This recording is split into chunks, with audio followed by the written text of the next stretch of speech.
watching More Shit Monday, brought to you by Dunkin. If you watched my episode with Ed Sheeran and thought to yourself, I need more where this came from, and also a box of Munchkins wouldn't hurt, then you've come to the right place. Enjoy. When you were first getting popular, did anyone sort of take you under their wing, give you advice, show you the way? Yeah, I think lots of people in very small ways. So it wasn't just like one person being like, "This is," it was lots of acts of kindness. I think there's been lots said about Jamie Foxx the first time I went to LA, sort of bringing me on his podcast and let me stay in his house, and like that sort of thing really built my confidence, because I was at a real crisis of confidence in London. I was doing all the same shows over and over and over again with the same people and just not really going anywhere, and I wasn't as good as the people that I was on the bill with.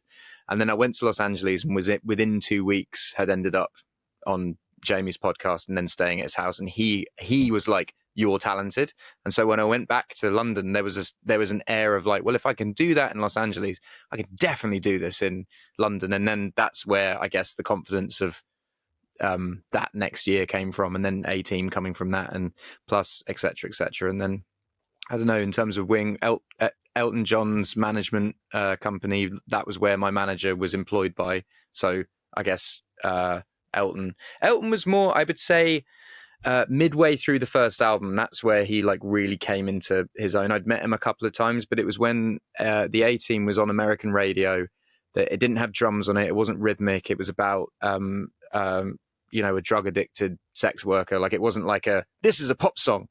And Elton, it was faltering at radio, and Elton went to all of his mates who were up high at radio and being like, please just fucking give this song a chance. And he did favors to keep that song on radio. That song stayed way longer than it should have done.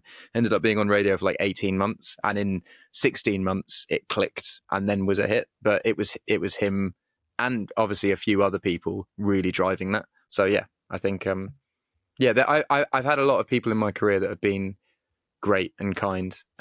But I think I really try and pay that forward. And whenever you do pay that forward, instead of like asking for something in return, I always say, pay it forward. Just, there will be someone at some point that needs kindness from you. So just do it for them. And then that kind of keeps it all going. The chain reaction. Precisely, yeah. I heard you say a lot of labels didn't like your look and tried to make you change. Yeah. Have you since gone back and personally just done one of these, or are you just you're hoping that they have a moment of clarity? I'm pretty sure that moment of clarity came, by the way. No, there was a time when I was like 19. Smacked him square in the face. I was like 19 and I was bitter, and I wanted to like send plaques to everyone's house and be like, yeah, I've gone platinum, baby. But yeah. I don't know. I think that every single A&R that I know, like, I know them all really well now. Like, I'm friends with them. I write songs that their artists sing, and I take their artists on tour, and I do this, I do that. Everyone gets one and everyone misses one. Like I see someone who didn't sign me but signed Mumford and Sons. Like, it doesn't really matter. There's some things that you understand and some things that you don't understand. And I think at the time, maybe I was a hard sell. I was beatboxing, I was rapping, I was, quite chubby, ginger hair, small guitar. One of them said to me, I can't imagine you on a magazine cover. And if I'm honest, when I'm on magazine covers, I look at it and it's a bit jarring. I do get it. Oh, no. No, but I'm not asking for, I'm just saying in general, I think the thing that grates people so much about me and my music is I look like your brother's mate that works at the pizza shop. So they go, why him? And there's many reasons why, but I think just the instant view the of gut it, reaction, it's just like, you just look like a normal person, so why? And I think that is one of the key parts, is I feel like a normal person.